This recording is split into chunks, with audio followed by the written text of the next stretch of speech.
Hello fighters and welcome back to the channel. उम्मीद करती हूँ आप सबकी तैयारियाँ बहुत अच्छी चल रही होंगी। और इसको शुरू करने से पहले, मतलब आज का द हिंदू शुरू करने से पहले, अगर आपने अभी तक शेड्यूल वाली वीडियो नहीं देखी है जिसमें कि हमने ये डिस्कस करा है कि हम किस दिन पे और किस टाइम पे क्या पढ़ने वाले हैं, तो एक बार जाके प्लेलिस्ट में शेड्यूल वाली वीडियो ज़रूर देख लें। तो चलिए आज हम द हिंदू का एडिटोरियल डिस्कस करते हैं। बेसिकली आज 3 आर्टिकल हैं। हाँ, एक और इम्पॉर्टेंट आर्टिकल है लेकिन वो इसमें आ नहीं पा रहा, मतलब मेरे फ़ोन में स्पेस का थोड़ा सा इशू है, तो इसमें आ नहीं पा रहा था। तो आफ्टर क्लियरिंग द स्पेस, मतलब ये सब ख़त्म करने के बाद मैं वापस से उस आर्टिकल को कंटिन्यू करूँगी कुछ देर बाद। चलिए शुरू करते हैं। अभी आर्टिकल है क्या, जो 3 आर्टिकल हम डिस्कस करने वाले हैं, ये है एक RCE पे, और दूसरा है हमारा जो वीमेंस के क्या वर्किंग कंडीशन है उनकी, उस पर, और तीसरा जो हमारा आर्टिकल है वो बेसिकली है हमारे पास किस चीज़ का, एक बार तीसरा जर्नलिस्ट पे, तीसरा हमारा आर्टिकल जर्नलिस्ट के ऊपर। ठीक है जी, तो चलिए हम शुरू करते हैं अपना आर्टिकल पढ़ना एक करके। तो पहला आर्टिकल है, सॉरी तो तीसरा था बट कोई नहीं, आर्टिकल है फॉलन थ्रू द क्रैकर्स। ठीक है, इसको लिखा गया है नीति पी के द्वारा। ये जो है ये किसके साथ काम करती हैं, Indian institute for human settlement, जो कि बैंगलोर में है, और इसके साथ ही साथ ये पढ़ाती भी हैं लेबर इनफॉर्मेलिटी और वीमेंस के वर्क पे। चलिए जी, अब आगे बात करते हैं। अभी हुआ क्या है, ये जो 2020 का ये जो साल है, इसने क्या किया है, 2 मेजर इवेंट्स में जो कि वीमेन से ज़्यादा कंसर्न रखती हैं, वहाँ पे एनिवर्सरी हुआ है इस 2020 में। पहला जो एनिवर्सरी है वो किस लिए मनाया जा रहा है, पहला एनिवर्सरी जो है मनाया जा रहा है क्योंकि करीब 50 साल पूरे हो चुके हैं committee on status of women in India को फॉर्म हुए, जिसने अपनी रिपोर्ट सबमिट की थी टूवर्ड्स इक्वलिटी, किसको, UN नेशन को। ठीक है जी, जो कि बेसिकली फोकस करती है विमेन सेंसिटिव पॉलिसी मेकिंग को इंडिया में, और प्रोवाइड करती है एक fresh perspective on gender equality. वहीं अगर सेकंड बात करें तो सेकंड किस चीज़ की एनिवर्सरी मनाती है, तो सेकंड मनाती है 25th anniversary of Beijing platform for action. ये एक तरह का बेंचमार्क है किसके लिए, जिसमें कि एनालाइज किया जाएगा विमेन की कंडीशन क्या है और स्टेट लेड एम्पावरमेंट कैसा है विमेन के लिए। इसके बाद इन सब चीज़ों को जो मतलब जो नोट करने वाली चीज़ें हैं जो कि जुबलीज़ मना रही हैं, वो ये है कि इस आर्टिकल में भी आप यही देखोगे कि पूरी विमेन की कंडीशन क्या है इंडिया में, और साथ ही साथ ये कैसे इफ़ेक्ट कर रही है, जो भी हमारी ऑनगोइंग पैंडमिक चल रही है वो कैसे इसको अफेक्ट कर रही है, और साथ ही साथ हमारे जो नए इंडियन लेबर कोड्स लेके आए गए हैं विमेंस के लेबर के रिलेशन में, उसके बारे में भी इस आर्टिकल में बात करी गई है। तो चलिए देखते हैं अभी हम आगे भी। जो इंडिया का फीमेल एम्प्लॉयमेंट ट्रेंड है वो जो एक तरह से रेजोनेट नहीं चल रहा है, वो भी किसके अगर हम अकॉर्डिंग देखें तो with its high economic growth, मतलब जितनी तेज़ से इकोनॉमिक ग्रोथ हो रही है उतनी तेज़ से इंडिया में फ़ीमेल एम्प्लॉयमेंट का ट्रेंड नहीं बढ़ रहा है। लो फर्टिलिटी है, और साथ ही साथ राइज इन फीमेल स्कूल, ये सब चीज़ें भी चल रही हैं। ठीक है, वही बात करें हम बिटवीन 2004 एंड 18, मतलब 2004 से लेकर 2018 तक की अगर हम बात करें तो हो क्या रहा है, होना क्या चाहिए, एक जो जेंडर गैप है एजुकेशन को प्राप्त करने में उसे कम होना चाहिए, बट ऐसा नहीं हो रहा है, बल्कि जेंडर गैप जो है वो वर्क फोर्स पार्टिसिपेशन में और ज़्यादा बढ़ता जा रहा है। ठीक है जी, जो कि डेमोन्स्ट्रेट करता है एक तरह से lowest labour participation rate women's के लिए, जो कि धीमे धीमे मतलब 1950 से कंसिस्टेंटली धीमा मूल्य कंसिस्टेंटली लो होता ही जा रहा है। अभी अगर देखा जाए recently periodic labour force survey की रिपोर्ट आई है, रिलीज़ करी है 2018-19, उस 2018-19 जो इंडिकेट करता है एक ड्रामेटिक फॉल किसमें, एब्सोल्यूट एम्प्लॉयमेंट फॉर मेन में, और उससे ज़्यादा ही कहीं वीमेन में, जो कि एक तरह से डिक्लाइन फेस करती हैं अपने लेबर पार्टिसिपेशन रेट में, जो कि 2011 से लेकर 2019 तक में अगर हम बात करें तो रूरल एरियाज़ में जो है वो डिक्लाइन हो चुका है 35.8% से 26.4% में, और स्टैगनेंट रह गया हमारे अर्बन एरियाज़ में अराउंड 20.4, मतलब देखा जाए तो रूरल एरिया में ज़्यादा वीमेन जो है वो वर्किंग है कंपेरेबल टू अर्बन। वहीं एक और रिपोर्ट आई है वर्ल्ड इकोनॉमिक फोरम्स की, अगर हम बात करें ग्लोबल जेंडर गैप रिपोर्ट की, जिसने इंडिया को रैंक किया है 149, वो भी 153 कंट्रीज़ में, वो भी किस टर्म में, विमेन के इकोनॉमिक पार्टिसिपेशन एंड अपॉर्चुनिटी में। बहुत गंदी कंडीशन है हमारे इंडिया की, खासकर फीमेल्स के लिए। तो वहीं अगर हम बात करें तो जेंडर वेज गैप है वो हमारे एशिया में सबसे ज़्यादा हाईएस्ट है, जहाँ पे कहा गया है कि जो वीमेन है वो 34% बिलो रहती हैं मेंस के, वो भी तब जब उनके पास इक्वल क्वालिफिकेशन है, इक्वल वर्किंग एक्सपीरियंस है, उसके बाद भी उनको 34% लेस दिया जाता है। ऐसा कहा गया है अकॉर्डिंग टू ऑक्सफैम रिपोर्ट जो कि 2019 में आई थी। वहीं बात की जाती है अगर हम वीमेंस का लेबर फोर्स पार्टिसिपेशन देखें तो यहाँ पे होना क्या चाहिए कि हमें गारंटी मिलनी चाहिए इंडिया में कि जो इंडिया का इक्वल रेमुनरेशन एक्ट है 1976 का, उसमें इंश्योर किया गया है, बट फिर भी ऐसा नहीं मिल रहा है। अब क्या है, जो वीमेन है वो भी डिसप्रपोर्शनली पॉपुलेटेड है इंडिया के इनफॉर्मल इकोनॉमी में, और जो कि ज़्यादातर कंसिडर्ड कहाँ है, लो पेड और हाईली, जहाँ पे आपको पैसे तो कम मिलते हैं बट काम बहुत ज़्यादा कराया जाता है, ऐसे कामों में वीमेन ज़्यादा इंक्लूडेड होती हैं। अभी रिसर्च एनालिसिस करी गई है शाइनी चक्रवर्तीज़ के एस्टीमेट के द्वारा, जिसमें बताया गया है क्या कि जो एग्रीकल्चर एम्प्लॉय करता है लगभग 60% ऑफ वीमेन को, जो एक तरह से जिनके पास ना ही तो जो एक तरह से मतलब पूरा का पूरा लैंडलेस लेबरर होती हैं ऑलमोस्ट, और साथ ही साथ ये पूरा एक कम्प्लीटली इनफॉर्मल सेक्टर भी है, जिनके पास कोई क्रेडिट का एक्सेस नहीं होता है, कोई सब्सिडी नहीं होती है, बहुत ही कम इक्विपमेंट्स होते हैं, और असेट की ओनरशिप तो आप भूल ही जाओ। वहीं अगर हम इंडिया स्पेंड की बात करें, मतलब इसके अकॉर्डिंग ये कहा गया है कि करीब केवल और केवल 13% जो वीमेन टिलर्स ओन है, उनका लैंड केवल 2019 में ही इनका इतना केवल 13% वीमेन के पास ही खुद का लैंड है। अब मैन्युफैक्चरिंग एम्प्लॉयज़ की बात करें, जहाँ पे जो कि ऑलमोस्टली आपका इनफॉर्मल सेक्टर ही है, वहाँ पे करीब 14% फीमेल लेबर फोर्स है। वहीं सर्विस सेक्टर में देखा जाए तो जो वीमेन की कंडीशन है वो कैसे इन्वॉल्व होती जा रही है, केयर वर्क के जैसे। नेशनल सैम्पल सर्वे NSSO 2005 की अगर हम बात करें तो करीब 60% जो मतलब 4.75 मिलियन डोमेस्टिक वर्कर्स जो हैं उसका करीब 4.75 मिलियंस में से करीब 60% जो है वो डोमेस्टिक वर्कर जो हैं वो वीमेन है। अब नेक्स्ट कोविड-19 की वजह से क्या क्या इम्पैक्ट पड़ा ये भी देख लेते हैं। अगर हम अभी ऑन गोइंग पैंडमिक की बात करें तो इंडिया जो है ये एक तरह से centre for monitoring Indian economy जो कि शो करता है 39% ऑफ वीमेन ने अपनी जॉब लॉस करी है अप्रैल एंड मई में। वहीं अगर हम मेन की बात करें तो करीब 29% ही मेन की जॉब गई है। और ये सब खासकर पर जो UN का फेयर कि कोविड-19 की चीज़ें कैसे निकल के और आएंगी और इम्पैक्ट करना शुरू कर देंगी, तो सबसे ज़्यादा इम्पैक्ट ऑलरेडी कर रही हैं ये लो पेड और इनसिक्योरिटी एम्प्लॉयड पुअर वीमेन को बहुत ज़्यादा इम्पैक्ट कर रही हैं। इसमें कोई आश्चर्यजनक बात नहीं होगी, कोई सरप्राइज़ नहीं होगा कि जो इंडिया की जो स्ट्रिंगली अनइक्वल जेंडर डिवीज़न है हाउस होल्ड के काम में खासकर, वो भी बहुत ही ख़राब हो गई है, खासकर के इस पैंडमिक में।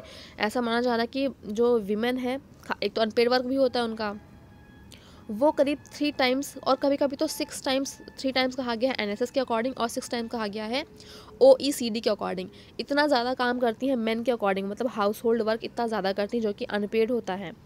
वहीं अगर बात करें हम वर्ल्ड हेल्थ ऑर्गेनाइजेशन की, तो इसमें कहा गया है क्या, जो 70% होता है पूरी वर्ल्ड का हेल्थ केयर और सोशल वर्कर्स का, वो है कौन, वो वीमेन ही है।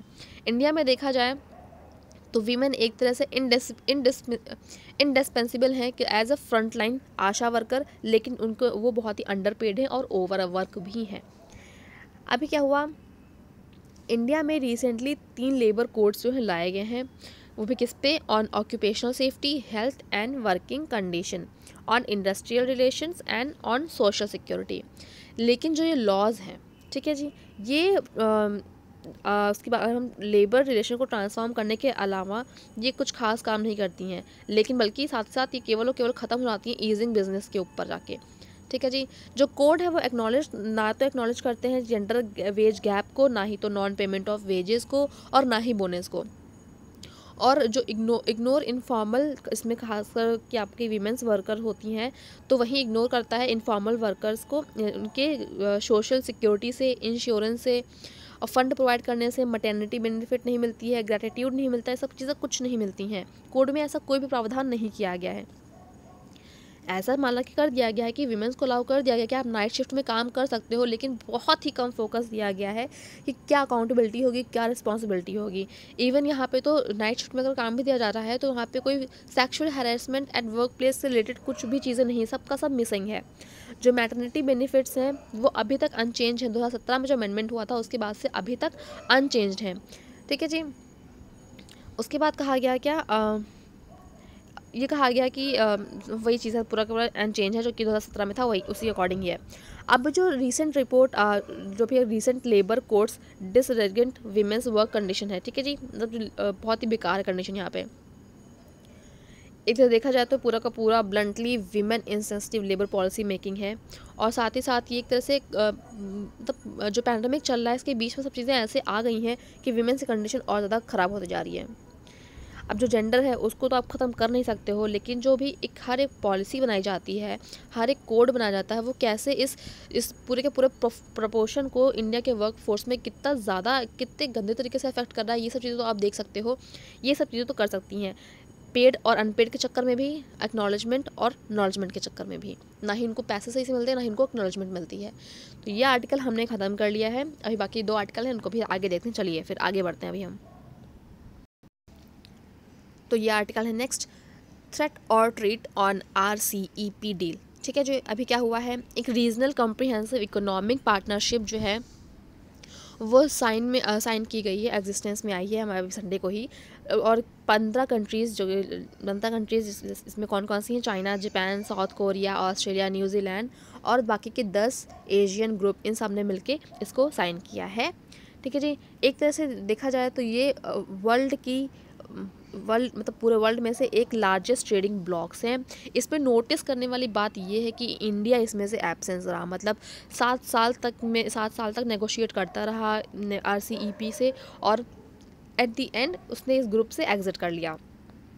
इंडिया ने अपने इस डिसीज़न को जस्टिफाई करने के लिए बताया कि वो प्रोटेक्ट करना चाहते हैं अपनी इकोनॉमी को, कि जो भी अभी ट्रेड डेफिसिट चल रहा है इनका मेजर, जो 15 RCEP मेंबर्स हैं, इनसे इंडिया का एक तरह से ट्रेड डेफिसिट चल रहा है, इसलिए इंडिया इसका पार्ट नहीं बनना चाहता है, ऐसा इन्होंने जस्टिफिकेशन दिया है। और ये भी कहा है कि जो ग्रुप्स का जो रिफ्यूज़ल है कि वो जो भी उनका सेफ गार्ड है इंडिया को लेकर, वो उसको बढ़ाने वाले नहीं है, ये भी बात हुई है। ठीक है जी। अब ये भी बात कही जा रही है कि जो इंडिया ने ऐसा स्टेप लिया है इसमें ये बहुत डिबेटेबल है, और कहा जा रहा है कि ये इकोनॉमिक रैशनल से बहुत ज़्यादा डिसअपॉइंटिंग भी है, ऐसे कहा जा रहा है। वही अगर हम बात करें ग्लोबल ट्रेड और साथ ही साथ में अगर ग्लोबल ट्रेड की बात करें, जो हमारी इकोनॉमी फाउंडरिंग है ऑन द सोल ऑफ कोविड-19 पैंडमिक, स्पेशली अगर हम बात करें जो नया इंस्ट्रक्शन निकल के आ रहा है यूरोप और USA में, तो ये क्या हो रहा है, ये एक तरह के नए रिस्ट्रिक्शंस भी लेके आ रहा है। जाहिर सी बात है, पैंडमिक है, वायरस है, तो जाहिर सी बात है नए रेस्ट्रिक्शंस तो आने ही आने हैं। इवन हमारे कर्नाटका ने भी कई सारे रेस्ट्रिक्शंस लगा दिए हैं। अभी मैंने शायद कल या परसों आर्टिकल डिस्कस किया था, आप उसको देख भी लीजिएगा एक बार, अच्छा आर्टिकल है। वही बात किया गया है जो इसके पहले एक प्री एमिनेंस था हमारा ईस्ट एशिया का, और जो पैसिफिक कंट्रीज़ है जिसमें कि China, south Korea, Vietnam, Australia, New Zealand, ये सब हैं एक तरह से क्या है, ये भी पैंडमिक को कंटेन करने के लिए बहुत अच्छा काम करने की कोशिश कर रहे हैं, और चाहते हैं क्या, जो भी इनकी इकोनॉमिक एक्टिविटी है उसको ये री एनर्जाइज कर सकें। ठीक है जी। अब देखो आगे देखते हैं। इस चीज़ के साथ ही साथ जो आपका टैरिफ अनसर्टेनिटी जनरेट किया जा रहा है किसके द्वारा, जो आपका ब्रिटेन और EU के बीच एक ब्रेग्जिट नेगोशिएशन हुई थी, उसके डेडलॉक के द्वारा जो भी आपकी ये बहुत ही टैरिफ अनसर्टेनिटी निकल के चली आ रही है।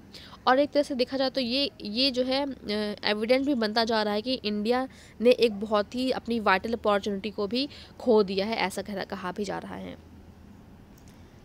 जो RCEP के मेंबर्स हैं वो करीब 30% तक की ग्लोबल GDP जो रिप्रेजेंट करते हैं, और देखा जाए तो 3rd है वर्ल्ड की पॉपुलेशन में। ठीक है जी। और सिग्नेटरी स्टेट्स जो हैं वो भी क्या बोलते हैं, अगर जो भी RCEP के सिग्नेटरी मेंबर्स हैं वो भी बहुत ही यूनिक अपॉर्चुनिटी को मतलब अपॉर्चुनिटी लेते हैं और जिससे कि क्या हो, वो अपनी इकोनॉमिक रिकवरी को सपोर्ट कर सकें, इंक्लूसिव डेवलपमेंट हो सके और जॉब क्रिएशन हो सके, जो कि पूरा का पूरा उनकी हेल्प करेगी रीजनल सप्लाई चेन में। इंटरेस्टिंग बात तो ये है कि जो अमंग द एशियन सिग्नेटरीज़ हैं वो काफ़ी हद तक सेवरल रिलेटिवली या फिर कुछ हद तक स्मॉलर इकोनॉमीज़ भी हैं, जैसे कि आपका वियतनाम और फिलीपींस। ये ऐसी कंट्री हैं जो कि ना केवल अपने शेयर के लिए, मतलब जिनका ना केवल जिनका ना केवल डिस्प्यूट है बीजिंग के साथ, बल्कि साथ ही साथ ये अपने जो उनका ट्रेड इम्बैलेंस है एशिया के साथ, उसके साथ ही बहुत सफ़र कर रहा है, क्योंकि इंडिया जो है एक तरह से लार्जेस्ट इकोनॉमी है, तो वहाँ से भी इनका बहुत ही ट्रेड इम्बैलेंस चल रहा है। और इसके साथ ही साथ ये और बाकी बड़े नेशंस हैं, नेशंस इस ग्रुप में, उन्होंने ये डिसाइड किया है कि जो भी उनकी जियो पॉलिटिकल डिफरेंसेस हैं चाइना के साथ, उनको वो दफना देंगे, उनको ख़त्म कर देंगे, क्योंकि वो चाहते हैं क्या, वो अपने जो भी उनकी एक म्यूचुअल बेनिफिट है ट्रेड के मामले में खासकर, उसको प्रायोरिटाइज़ करना चाहते हैं। अगर जाहिर सी बात है सबका ऐसा होगा, अगर मतलब म्यूचुअली चीज़ें चल रही होंगी तो सबका बेनिफिट हो रहा होगा एक लॉन्गर टर्म में, और पूरी की पूरी जो उनकी इकॉनमी है वो वापस से बटरी पे आ सकती है। अब साथ ही साथ ये भी कहा गया है, जो एक समरी है फाइनल एग्रीमेंट की, वो ये बात शो करती है कि जो पैक्ट है ये इस चीज़ को भी कवर करेगा और अटेम्प्ट करेगा कि जो भी एड्रेसेस हमारे, जो भी इश्यूज़ हमारे इंडिया के, उनको एड्रेस करने की कोशिश करेगा, जैसे कि है क्या, rules of origin, trade in services, movement in person and crucially remedies and safeguards.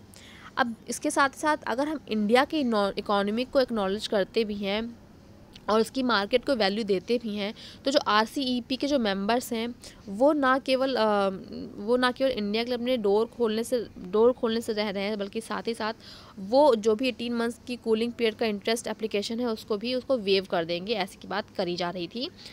अब ये चीज़ दिखाता है कि जो इंडिया का जो इंटरेस्ट है कि वो कैसे अपनी पोजीशन को रिव्यू कर सकता है, और बाकी सब जो प्रोटेक्शनिज्म की इसकी पॉलिसी है उसको ओपननेस ना रख के कैसे चीज़ें बैलेंस कर सकता है, इसमें ये सब बात करी गई है। तो ये आर्टिकल भी हमने कंप्लीट कर लिया है। चलिए अब आप भी आज के लास्ट आर्टिकल पे बात करते हैं। तो ये हमारा लास्ट आर्टिकल है आज का, अनअबैटिंग अटैक और जर्नलिस्ट। ठीक है जी, इसको लिखा गया है MP नाथनएल के द्वारा। ये एक रिटायर्ड हुए थे as inspector general of police CRPF से। ठीक है जी, अभी क्या हुआ है, जो आपके इज़राइल मूज़ हैं, एक 26 साल के टेलीविज़न जर्नलिस्ट हैं, ठीक है, जिन्होंने रिपोर्ट किया था illegal encroachment on land and sale of ganja पे। उनको क्या हुआ, उनको नेल्लोर विलेज में, मतलब जो आपका तमिलनाडु का नेल्लोर विलेज है कांचीपुरम डिस्ट्रिक्ट में, वहाँ पर ये डेड पाए गए नवंबर 8 में। ठीक है, चार लोग जिन्होंने उन पर अटैक किया था वो बाद में अरेस्ट कर लिए गए, और उसी दिन मतलब ऑन द सेम डे एक अनदर जनरल था 35 ईयर्स ओल्ड सैयद आदिल वाहब। ठीक है, इनको भी बहुत ही ब्रूटली इनका मर्डर कर दिया गया, और ये भोपाल के जंगल में पाए गए। ये पर कोई नया केस तो है नहीं, इससे पहले भी क्या हुआ, जून 14, 2018 में सुजात बुखारी जो एक प्रोमिनेंट जर्नलिस्ट थे कश्मीर से और चीफ एडिटर थे कश्मीर टाइम्स के, उनको भी गोली मारकर उनकी हत्या कर दी गई 3 मिलिटेंट्स के द्वारा। ठीक है, श्रीनगर में। जब और ये हुआ कब था, जब वो अपने ऑफिस से घर आ रहे थे। अब ऐसे अटैक्स अगर जर्नलिस्ट पे होते रहेंगे, जो कि कोशिश करते हैं, जो कि इस बात की हिम्मत रखते हैं कि वो करप्शन को एक्सपोज कर सकें, और जो भी आपकी एंटी सोशल एलिमेंट्स चल रही हैं उनको मिसलीड कर सके, ठीक है जी, तो अगर ये सब चीज़ें उनके साथ होती रहेंगी तो बिल्कुल कहा जा सकता है ये एक तरह से थ्रेट टू जर्नलिज्म आ रहा है पूरे के पूरे वर्ल्ड में।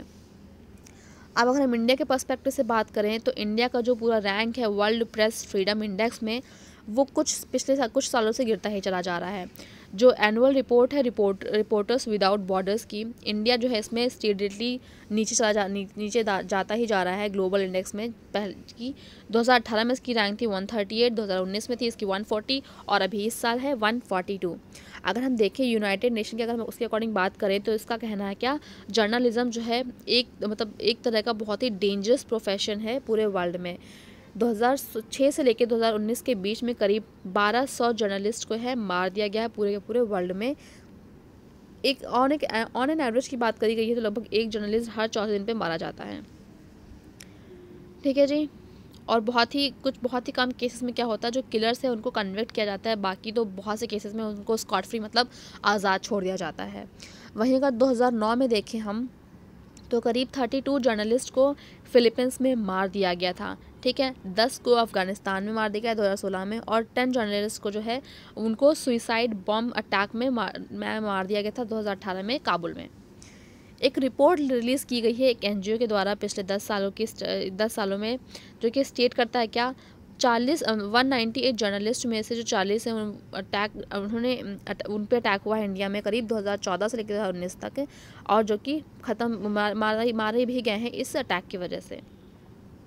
अब जो किलिंग ऑफ जर्नलिस्ट है वो काफ़ी रैम्पेंट है, मतलब जो आपके स्मॉलर टाउन्स है वहाँ पे तो बहुत ज़्यादा है चीज़ें हैं, लेकिन वह जो मेट्रो टाउन्स हैं वहाँ पे थोड़ा बहुत रिलेटिवली कम है। अगर हम जो केसेस चले आ रहे हैं जैसे किलिंग ऑफ जर्नलिस्ट, ठीक है, इसमें एग्जांपल दिया गया है लेट गौरी लंकेश का, जो कि बेंगलोर में इनकी डेथ हुई थी 2017 में, ठीक है। ये कंट्री वाइड अटेंशन ड्रॉ करते हैं और बताते हैं कि जो पुलिस की इन्वेस्टिगेशन है मर्डर के लिए वो कैसी चल रही है। अब लो कन्विक्शंस की बात करते हैं। जो आपका प्रेस काउंसिल ऑफ इंडिया वो रिकॉर्ड करता है कि वो उसके रिकॉर्ड से अगर हम बात करें तो इंडिकेट करता है क्या करीब जो 96% केसेस हैं जिनमें अटैक होता है जर्नलिस्ट के ऊपर, वो मतलब बिना किसी कन्विक्शन के ही ख़त्म हो जाते हैं, उन पे कोई कन्विक्शन हो ही नहीं पाती है, ठीक है जी। अब इसके साथ ही साथ क्या हुआ है, जो महाराष्ट्र है वो पहला स्टेट निकल के आया है हमारी कंट्री में जिसने लॉज को इनैक्ट किया है। अब Maharashtra under the Maharashtra media person and media institution prevention of violence and damage और लॉस ऑफ प्रॉपर्टी एक्ट 2017, इसके तहत ये कहा गया है कि अगर कोई भी जर्नलिस्ट पे अटैक होता है तो वो नॉन बेलेबल होगा और कॉग्निजेबल भी होगा, ठीक है जी। और जो इन्वेस्टिगेशन है वो डिप्टी सुपरिटेंडेंट ऑफ पुलिस की रैंक के नीचे का पर्सन नहीं करेगा। और जो कन्विक्शन दिया गया इस एक्ट के तहत वो क्या करता है, वो बताएगा कि 3 साल तक की आपको इम्प्रिजमेंट हो सकती है या फिर 50,000 तक का फ़ाइन भी लगाया जा सकता है, या फिर दोनों भी हो सकता है। और जो अटैकर है उसको क्या करना, कंपनसेट करना पड़ेगा। अगर जर्नलिस्ट को कोई भी इंजरी होती है तो जो भी उसका मेडिकल ट्रीटमेंट का कंपनसेशन होगा वो भी करना पड़ेगा। साथ ही साथ अगर कोई किसी इक्विपमेंट का डैमेज होता है तो उसका भी कंपनसेशन जो है देना पड़ेगा। अब महाराष्ट्र से ही प्रेरित होकर छत्तीसगढ़ ने भी एक ऐसा ही लॉ जो इनेक्ट किया है जिसको नाम दिया गया है Chhattisgarh protection of media person act. हालांकि ये जो छत्तीसगढ़ का एक्ट है इसने जो भी आपकी जर्नलिस्ट की डेफिनेशन है इसको काफ़ी वाइडर तक कर दिया है। इसने ड्राइवर्स को कवर किया, इवन जर्नलिस्ट के रिलेटिव्स को भी कवर कर लिया है, ठीक है। अब क्या होगा, कन्विक्शन के टाइम पे ऐसा पाया जाता है कि जो अटैकर है वो क्या हो, एक तो लायबल होगा, पनिश किया जाएगा under relevant section of IPC. साथ ही साथ ये भी कहा गया, लेकिन अगर कोई पब्लिक सर्वेंट ऐसे करने में गिल्टी पाया जाता है तो क्या होगा, उसकी ड्यूटी से उसको हटा दिया जाएगा। और साथ ही साथ जो भी पनिशमेंट होगी, जो भी लायबल पनिशमेंट होगी इम्प्रिजमेंट के साथ साथ वो भी दिया जाएगा। और साथ ही साथ 10,000 रुपये तक की फ़ाइन या फिर दोनों हो सकता है। इन दोनों स्टेट्स ने तो काफ़ी अच्छे इनिशिएटिव्स ले लिए हैं जर्नलिस्ट के प्रोटेक्शन के लिए, लेकिन इनको देख के बाकी स्टेट्स को भी इनको फॉलो करना चाहिए। जितनी जल्दी हो सकेगा उतना ही बेटर रहेगा। तो ये तीनों आर्टिकल हमने कवर कर लिए हैं। एक लास्ट आर्टिकल है पुलवामा अटैक का, वो थोड़ा सा लेंदी आर्टिकल था और उसमें बहुत चीज़ें ऐड करने वाली भी हैं, तो इसलिए थोड़ा सा लेट हो गया। लेट नहीं, मैंने इसको अभी तक पढ़ाई नहीं है, तो पूरा अच्छे से पढ़ानी है, नोट्स बनानी है मैंने उसके। तो वो आर्टिकल मैं ट्राई करूँगी जितनी जल्दी हो सके उतनी जल्दी उसको भी ख़त्म करते हैं। तो अभी मिलते हैं आपसे हम द इंडियन एक्सप्रेस के एडिटोरियल के साथ। तब तक के लिए बाय बाय।